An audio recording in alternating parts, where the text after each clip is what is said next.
Kawaki is possibly one of the most favorable matchups we could have asked for against Jura. However, due to the current circumstances of the story, we could possibly see another path this fight could take that could easily swing this conflict in another crazy unexpected turn. And it all has to do with one person. So before we get into what I would like to call Jura's hypothetical worst nightmare ever, I would like to ask you all if you could leave a quick like on the video and maybe subscribe if you enjoy analysis videos like this. But without further ado, let's get into it. So Kawaki made an unexpected, but at the same time expected return in the story in chapter 23. I say expected because most fans already guessed this would be the outcome of the Boruto vs Jura battle. With him stuck in the corner, on the brink of death I might add, the only one who would be capable of pulling him out of a situation like this would be Kawaki, the one who Boruto purposely strengthened because he knew he couldn't handle the Shinju on his own. Fast forward now, right before Jura landed the finishing blow on Boruto to kill him once and for all, Kawaki saved him and is now in a one-on-one death match with the strongest antagonist ever. So first, before we get into the details of this fight, let me first tell you why I think Kawaki is just the perfect match for someone like Jura. It's really no surprise at all, but the key to Kawaki's victory lies in the use of his Kokugan. Although Kawaki wasn't as strong as characters like Boruto, Damon, and even Code at the beginning of the series, he still had tricky hacks that allowed him to at least remain a threat that has to be checked at all times. And that all resided in him in the form of the Kokugan. Daikokuten, Sukuna Hikona, even space-time ninjutsu. It just so happens Kawaki is the most useful character to battle against the Shinju. Because of the Shinju inheriting the claw marks from Code, Kawaki has a clear advantage over them. Let's take a look back at the battle between Boruto and Sarada versus Hidari. One of the problems proposed in that fight was that Hidari could just use the claw marks to instantly heal himself by going back to what seems like the dimension that the Shinju base is in, and basically using the Ten Tails route to heal any wounds sustained in battle. I guess you could just call it the Ten Tails dimension, but you get what I'm saying. So as soon as Boruto hit him with the Rasengan Uzuhiko, he was going to heal again, but Kawaki shrunk the claw marks, taking away his escape route, therefore leading to Hidari's destruction. And we could also see him do it a number of times to Code as well.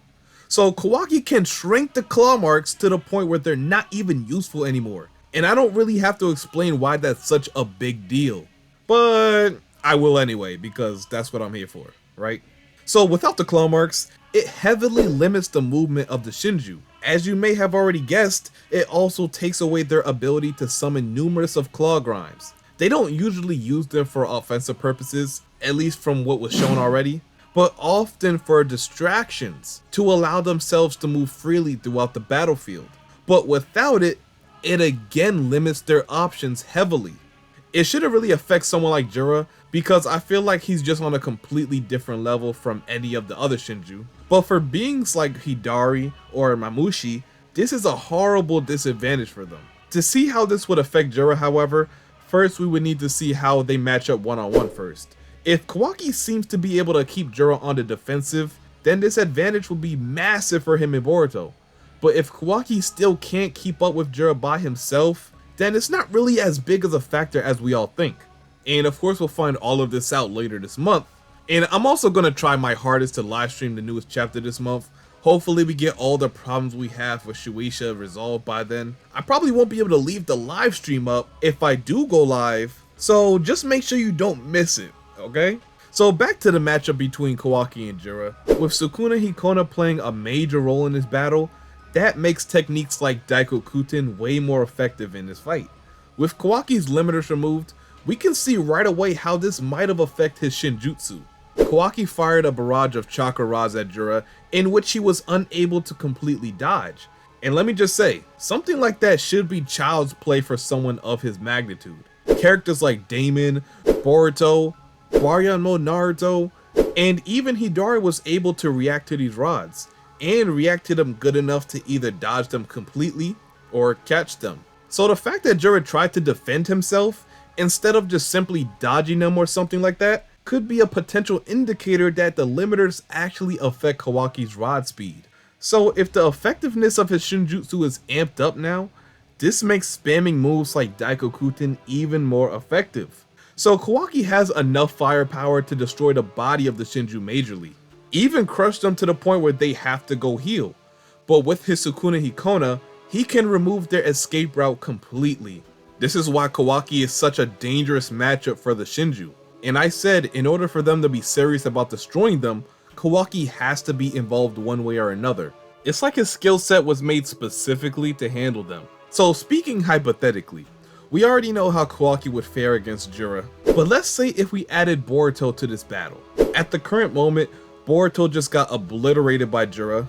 It's mostly because he had to fight him one-on-one at 100%, so I can't really hold it against him that he lost. I mean, it is the strongest antagonist we ever seen, so it's to be expected that he lose at this point. He's not supposed to beat Jura so soon, we know this. He needs much more development for that to happen. But he can help Kawaki and him get out this situation alive. Before the chapter ended, we see Kawaki about to activate his karma, obviously because we know he can't really take on Jura without it. I don't care how much of a power amp you think Kawaki got because of his limiters being removed, he's not beating Jura in base. It's just not happening. So as he's activating his karma, he told Boruto to basically keep it together. Try your best to hold Momoshiki at bay, because if he goes out of control, Kawaki will try and kill Boruto on the spot.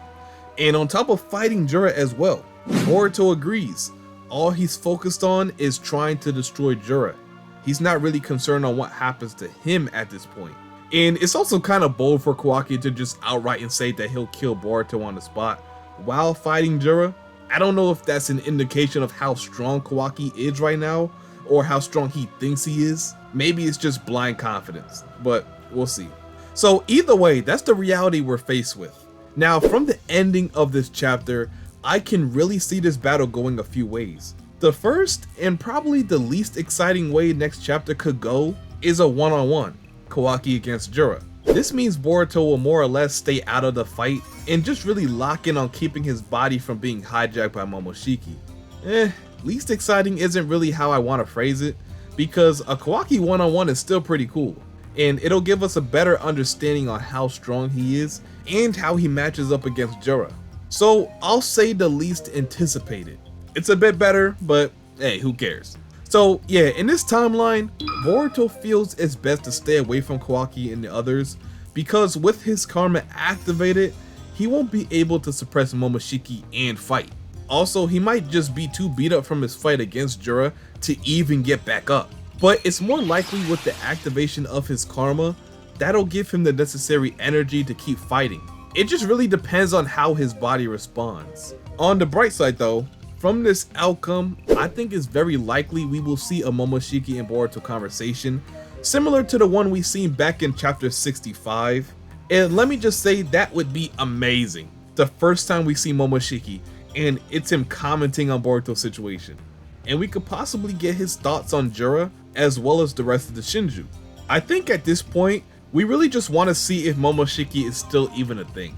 Like, please, IKEMOTO, just give us something. It's been way too long. But with Boruto's karma activating, and this time, for a long duration of time, I think it's inevitable that we see something involving Momoshiki.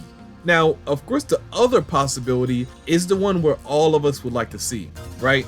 Boruto and Kawaki face off against Jura, both at their heightened power with the karma. It'll be the first time since part 1 where we see Boruto fight with his karma activated. In this scenario, I do think it's possible that we see Jura be pushed to use the most power he ever displayed in the series so far. I still feel like he's hiding more power, or he might be subconsciously hiding more power. It's just that he really hasn't fought anyone that could push him to that next level. Himawari couldn't, and Boruto couldn't.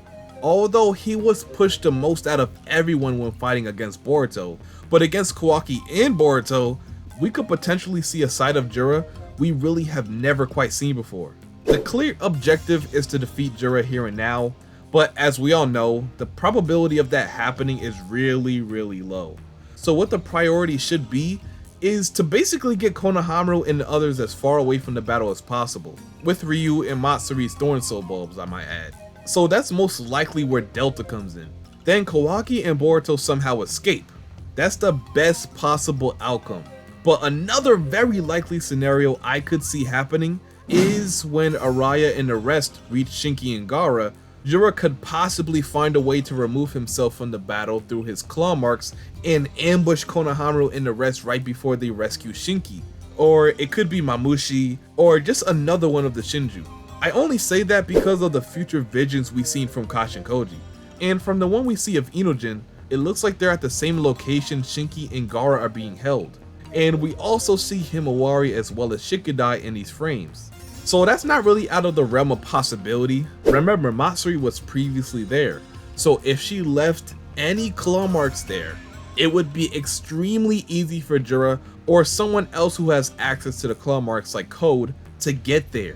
Just keep that in mind for later, guys. I could be onto something here. I might even make a video on it later. Okay, so back on track. There's one last possibility for this fight, and of course that's the full emergence of Momoshiki. In this case, Boruto fails to hold Momoshiki back from hijacking his body, and he gets full control of Boruto's body. Now this outcome is a bit more tricky, I'd say. Now will Momoshiki and Kawaki fight Jura together, or will Momoshiki just fight Jura alone, or maybe he goes after Kawaki? It's a very confusing situation because Momoshiki has good reason to cause problems with everyone there. Of course, Kawaki just awakened his hidden power, and everyone probably wants to see what that looks like in action. But we also don't mind seeing how much stronger Momoshiki gotten in Boruto's body now. So it's really a win-win situation. Jura is trying to kill Boruto. Obviously, Momoshiki will take issue with this because Boruto is his only vessel, as well as his only tie to the world of the living. So that's reason enough to destroy him right there. He does have a plan to sacrifice Kawaki to obtain his ultimate goal of the chakra fruit, but that's a bit unachievable right now because of the Shinju. So because of that, I can see Momoshiki not trying to tangle with Kawaki, at least for right now. So from that timeline, a number of different outcomes can occur because of such an unexpected outcome. I feel with Boruto and Kawaki working together, they could achieve great feats. Against a Jura with one eye and only 1 foot, they could do something crazy, not gonna lie. I honestly can't predict the next chapter because there's too many possibilities. But one thing I will do is make my own personal prediction video later on this month, as well as the hot takes video I do every month, so be on the lookout for that. I'm really tempted to say Boruto and Kawaki win, only if they work together to take Jura down. If it's a 1v1, I don't think neither of them can achieve such a feat of taking him down at the current moment. So their best chance is for Boruto to hold Momoshiki at bay and fight alongside each other with their karma buffs. But hey, I'm interested in seeing what you guys are thinking. Do you guys think there's a scenario where Boruto and Kawaki could pull out this W? Or do you think it's too soon for them to pull off this crazy feat? Also, let me know how you think this fight could end.